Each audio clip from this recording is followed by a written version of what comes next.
Là, en principe, on est juste en train de modifier la luminosité, parce qu'on travaille sur les 3 couches en même temps, rouge, vert, bleu.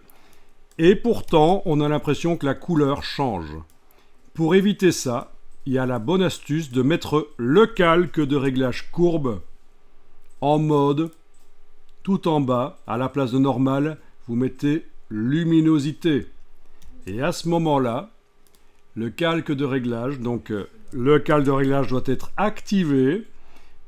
Vous allez ici, à la place de normal, vous mettez luminosité. Et à ce moment-là, quand vous modifiez le contraste, la couleur reste semblablement pareille. Ça modifie moins. C'est vraiment la luminosité qu'on gère là. J'enlève l'œil en face. Ça ne modifie pas énormément. Je vais y aller plus fort dans le contraste. Voilà. Bon, je vais faire la même chose sur autre chose parce que là, c'était pas très visible. Alors, le présentoir. Ben, recommencer la procédure. Je ne vais pas vous expliquer, vous le faites.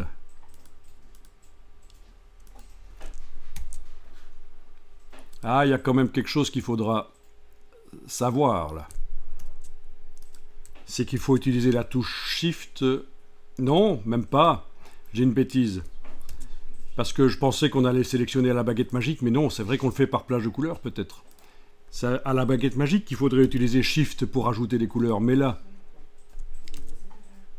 Donc pipette de gauche, je clique sur n'importe laquelle des couleurs du présentoir, puis pipette plus, j'ajoute. Voilà, et il va falloir jouer sur le curseur tolérance pour que ça sélectionne. Ah, mais j'aurais peut-être dû faire un tracé au lasso avant pour dire que je travaille que sur cet objet. Je vais annuler lasso. Waouh. Sélection désélectionnée. Lasso libre, j'entoure cet objet.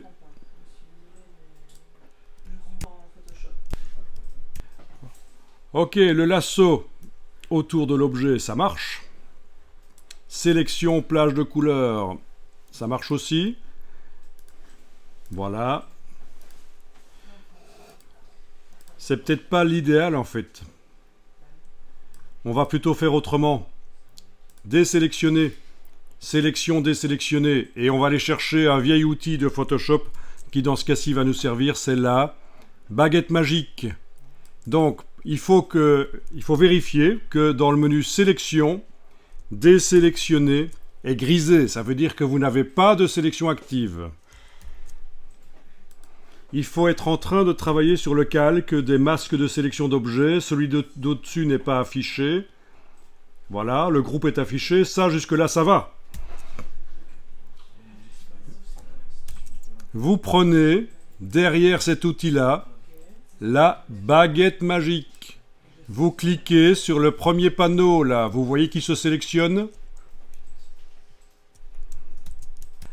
Avec la touche Shift enfoncée sur le clavier, vous cliquez sur les autres, ça s'ajoute. Voilà, et vous devez finalement obtenir tout l'objet qui est sélectionné. Donc, cet objet-là, par plage de couleurs, ça foirait. Par contre, par baguette magique, ça marche. Alors, Shift, c'est la touche majuscule. À ne pas confondre avec Caps Lock.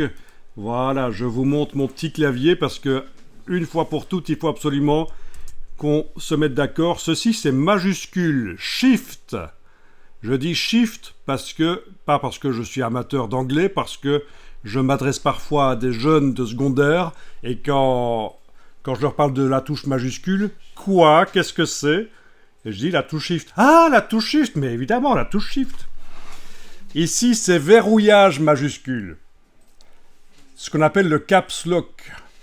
D'accord, donc ici, pour la baguette magique, c'est bien la touche majuscule qu'il faut utiliser. Je vais recommencer l'opération. Je vais d'abord désélectionner, sélection, désélectionner. Si je retourne dans le menu sélection, désélectionner et grisé, ça veut dire qu'il n'y a pas de sélection active actuellement. Je prends la baguette magique, ne confondez pas la baguette magique avec autre chose, c'est bien celle du fond là-bas, de très vieil outil qui date des premières versions Photoshop. Je clique sur n'importe quelle partie du présentoir et avec la touche Shift enfoncée, que je garde enfoncée, je clique sur les autres parties.